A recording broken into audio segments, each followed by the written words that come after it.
Automatic parking lot यानी automatic गाड़ियाँ जहाँ लगती हैं, ठीक है, पार्किंग स्टेशन आप बना रहे हैं।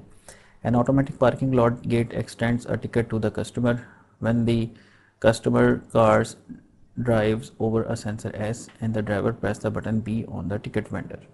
यानी ड्राइवर की गाड़ी पहले आए और फिर वो ड्राइवर प्रेस करे एक बटन को, यानी ये दोनों इवेंट होंगे तो क्या होगा, एक टिकट निकलेगी। अच्छा, draw the logic diagram to control the release of the ticket, तो ये टिकट रिलीज की लॉजिक हो जाएगी। Once the extended ticket is taken from the dispenser, अब टिकट जब ले ली जाए, ले ले वो ड्राइवर, तब क्या हो कि जो आर्म होता है आगे जो गाड़ी को रोकता है कि आगे नहीं जाना था, आर्म विल रेज, आर्म अब ऊपर उठेगा to let the car through, के गाड़ी गुजर जाए।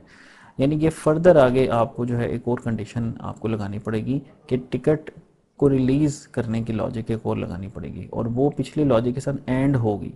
तो ये हम देखते हैं कि सेंसर और बटन ये दोनों प्रेस करेंगे तो सेंसर का मतलब है कि सेंसर वन का मतलब है गाड़ी मौजूद है। बटन का मतलब मौजूद है कि ड्राइवर ने रिक्वेस्ट की है कि जी टिकट दें, टिकट रिलीज़ कंट्रोल और टिकट आ जाएगी, ये एंड गेट होगा फिर। अच्छा, अब टिकट जब आ गई तो डिस्पेंसर से टिकट लेना भी ज़रूरी है, उसको हम कह देते हैं डी।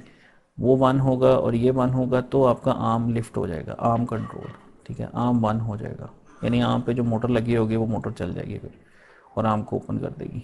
तो if S is one, car is present on the sensor, else not be one, driver press the button on the ticket, else not R, output of the ticket release control, when it's input arm control, if R is equal to 1, input of arm control, if R is 1, ticket is released, else not.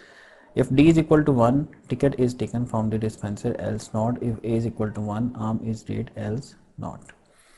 अच्छा, अब इसमें इसको हम draw करते हैं तो draw इसका अगर हम देखें ट्रुथ टेबल अब ड्रॉ करें SBR, ठीक है, 0 0 0, यानी अगर इनमें से कोई भी इवेंट नहीं होगा तो R1 नहीं होगी। तो R1 कब होगी, जब दोनों इवेंट्स 1 होंगे, यानी S और B दोनों, यानी गाड़ी भी मौजूद हो और बटन भी प्रेस हो, तो आपकी आउटपुट 1 होगी। तो that is an AND gate.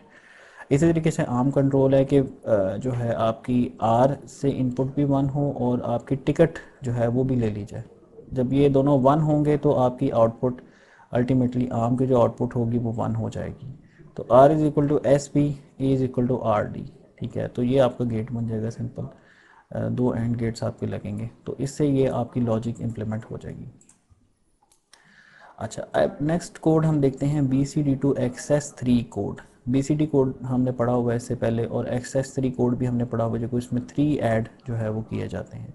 तो design a combinational circuit that convert BCD input code to the XS3 combinational code, ठीक है। तो मिनिमम BCD हमें पता है कि क्या होता है 0 और मैक्सिमम BCD हमें पता है कि 9 होता है, 1001, ठीक है। तो अब हम XS3 कोड पहले बनाते हैं BCD से XS3। तो लेफ़्ट पे आप देखें हमारे BCD कोड है और राइट पे हमारा जो है वो XS3 कोड है, जो इसमें 3 ऐड करके बनेगा।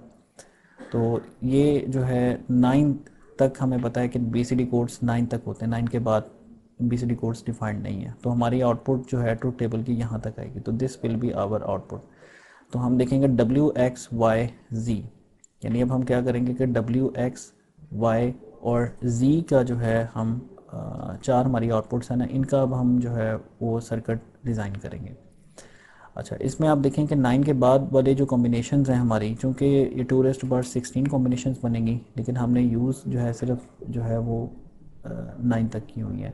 तो इस वजह से जो है अगर हम नेक्स्ट वाली पे क्या होगा कि नेक्स्ट वाली पे आउटपुट आपकी XXX है, यानी डोंट केयर मींस यहाँ पे आउटपुट डिफाइंड नहीं है, ठीक है। अच्छा, अब इसका सर्किट हम ज़रा बनाते हैं। इसका सर्किट आप के मैप से इसको सिंप्लीफाई करें, W का जो है वो आपका 4 इनपुट्स के मैप बन जाएंगे आपके, ठीक है। AB लेफ़्ट साइड पे और CD आप टॉप पे रख के जो है इसके के मैप्स ड्रॉ करें।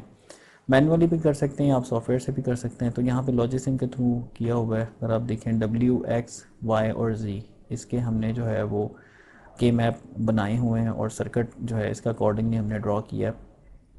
तो ये आप इससे आप जो है इसकी इक्वेशन देखें कि आपकी जो एक्स होगा, डब्ल्यू होगा, डब्ल्यू की इक्वेशन क्या बन जाएगी BD plus BC plus A, और एक्स की इक्वेशन क्या बन जाएगी B बार D प्लस B बार C प्लस BD बार। इसी तरीके से वाई की इक्वेशन बन जाएगी C बार D बार प्लस CD, और Z की इक्वेशन आ जाएगी आपके पास D बार। तो इसको आप जो है वो ड्रॉ कर सकते हैं, ये भी लॉजिसिम के थ्रू हम सर्किट मेक होने की उसमें ऑप्शन है कि आपका सर्किट जो है इसे बनाया जा सकता है। तो that will be the circuit diagram of that combinational circuit.